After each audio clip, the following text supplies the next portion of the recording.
Alright YouTube, so this video we are making, and this is Megapixel Monday, episode 2. So that's the second episode that we're actually filming today, and this is being captured on the Sony A9 II with a lens that is actually perfectly dead normal. It's at 43.3 millimeters is the image size, and that is dead normal for 35 millimeter or 24 by 36 sensor.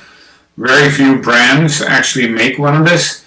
The review for this lens is coming tomorrow on TTL Tuesdays, so make sure you actually tune in for that if you're interested in what this lens is and what it can do. So hopefully you like the image quality. I'm looking on the screen, it looks pretty good, and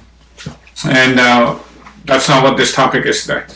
So the topic today is about megapixels, and megapixels are something that get a lot of people really wound up, gets them really frazzled, gets some people really upset when they don't have enough. Then there are other people that have too much and then they complain.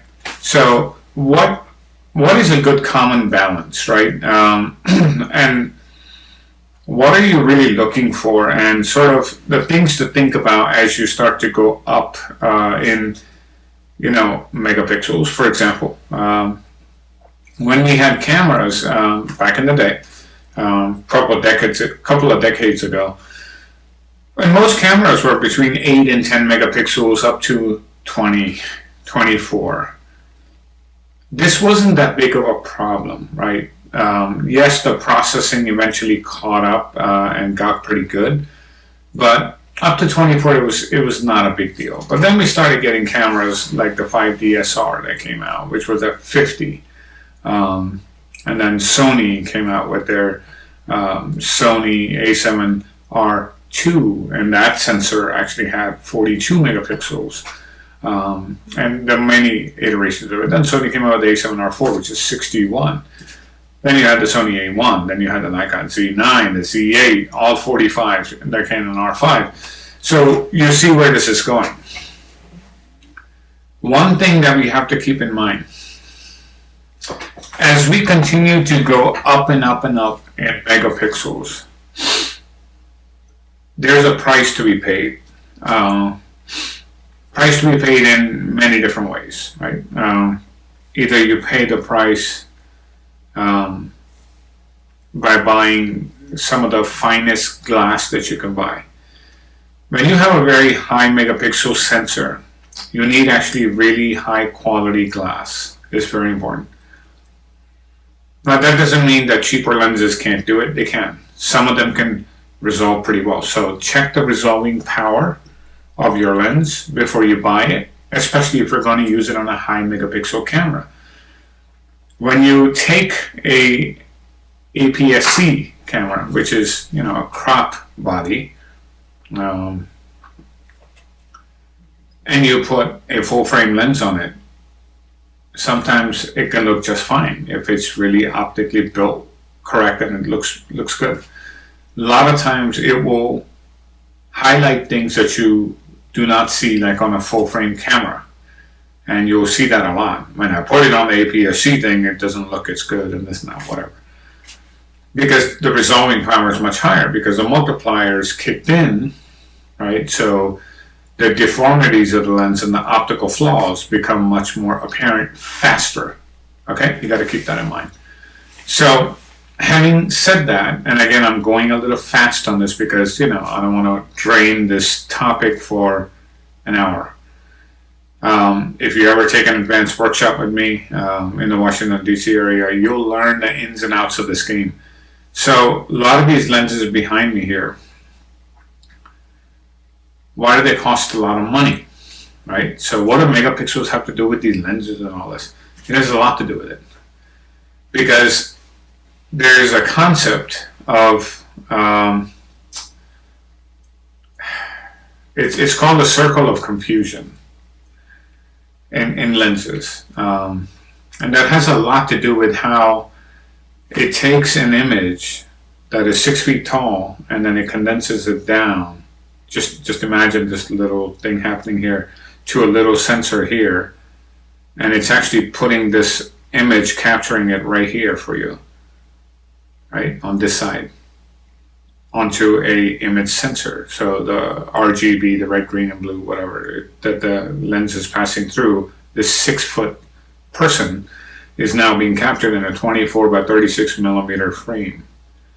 So that center of confusion is depth of field from the focus point. So you have a focus point. If the focus point is dead centered right into the center of my nose here, or right between my forehead right here, this point. At f2, there's a certain amount of depth of field this way, there's a certain amount of depth of field this way, there's a certain amount of depth of field this way and this way. At f4, it becomes this much more. This much more is in focus, more in focus. And then f8, it's like in focus to here, f11, here to here.